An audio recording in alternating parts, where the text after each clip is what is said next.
कांग्रेस की जो हिस्ट्री है वो शुरू से ही बहुत ही इंटरेस्टिंग रही है। इंडिया की सबसे बड़ी पार्टियों में से एक कांग्रेस पार्टी, जिसकी स्थापना एक नॉन इंडियन ने की थी, जिसका नाम था एलन ऑक्टोविया हयूम। 28 दिसंबर 1885 को मुंबई के गोकुलदास तेजपाल संस्कृत महाविद्यालय में एलन ने थियोसॉफिकल सोसाइटी के 72 कार्यकर्ताओं के साथ कांग्रेस पार्टी की स्थापना की थी।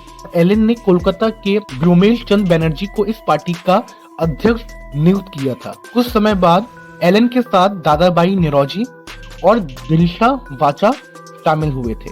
तो सबसे पहले हम बात करते हैं कांग्रेस की हिस्ट्री के बारे में। तो जैसा मैं आप सबको बता चुका हूँ, कांग्रेस जो है वो इंडिया की सबसे पुरानी पार्टी है। इस पार्टी को एलन ने स्टार्ट किया था, जो कि स्कॉटलैंड के इंडिविजुअल थे।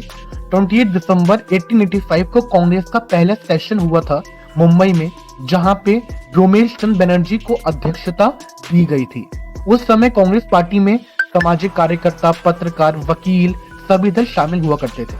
कांग्रेस की स्थापना के अगले वर्ष सन 1886 में कोलकाता में इसका दूसरा सेशन रखा गया था, जहां पे दादाभाई नौरोजी को अध्यक्षता दी गई थी। उस समय पार्टी के अध्यक्ष के तौर पर उन्होंने कार्यकर्ताओं की संख्या 72 से 436 कर दी थी। 1887 में कांग्रेस का थर्ड अधिवेशन या फिर तीसरा सेशन रखा गया, जहां पे एक मुस्लिम व्यक्ति सैयद बुद्दीन को पार्टी की अध्यक्षता दी गई। 1888 में इस्लामाबाद में कांग्रेस का चौथा सेशन रखा गया, जहां पे कांग्रेस के अध्यक्ष के रूप में जॉर्ज यूल को नियुक्त किया गया था, जो कि एक यूरोप के व्यक्ति थे। 1924 जब कांग्रेस पार्टी का 40th सेशन था, उस समय महात्मा गांधी जी को कांग्रेस का अध्यक्ष बनाया गया था। वैसे तो कांग्रेस के बहुत सारे सेशन रहे हैं, लेकिन सबसे इम्पोर्टेंट सेशन जो है वो 1907 में 23rd सेशन को माना जाता है, जिसकी अध्यक्षता डॉक्टर रास बिहारी कर रहे थे। उस समय कांग्रेस में दो दल बन चुके थे, पहले नरम दल, दूसरा गरम दल।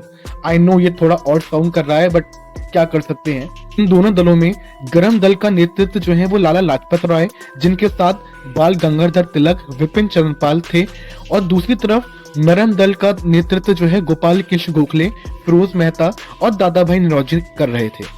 गरम दल पूर्ण रूप से स्वराज चाहता था, लेकिन नरम दल की मांग ब्रिटिश राज में स्वशासन की, जिसकी वजह से दोनों ही दल 1907 में अलग हो गए थे। 1962 में इसका 32 सेशन लखनऊ में हुआ, जिसकी अध्यक्षता अंबिका चरण कर रहे थे।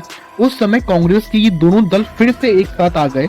1916 में होम रूल आंदोलन की शुरुआत बाल गंगाधर तिलक ने की थी, जिसके तहत ब्रिटिश राज में भारत के लिए डोमिनियन स्टेट की मांग को उठाया जा रहा था। अब तक हमने जितना जाना वो जाना हमने एलन की कांग्रेस के बारे में। अब जानते हैं कि कैसे एलन की कांग्रेस बदली भारतीय राष्ट्रीय कांग्रेस में या फिर इंडियन नेशनल कांग्रेस। 1915 में जिस समय गांधी जी अपनी विदेश यात्रा पूरी करके भारत आए थे, उस समय कांग्रेस में कई बदलाव आए।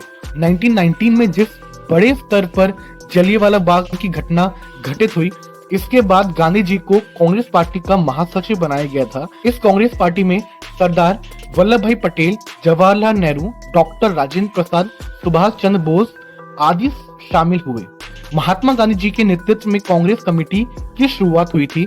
इस समय गांधी जी का नेतृत्व प्राप्त कर कांग्रेस के पदों के लिए चुनाव शुरू किए गए थे। साथ ही भारतीय भाषाओं का प्रयोग कार्रवाइयों के लिए किया जाने लगा। इतना ही नहीं, भारत की कई प्रांतों या भारत के कई राज्यों में सामाजिक आर्थिक समस्याओं को हटाने का प्रयास भी कांग्रेस के द्वारा किया जाने लगा। 1947 में कांग्रेस का 56 सेशन दिल्ली में डॉक्टर राजेंद्र प्रसाद के अध्यक्षता में हुआ था। 1947 में आजादी के बाद कांग्रेस भारत की प्रमुख राजनीतिक पार्टी बन गई।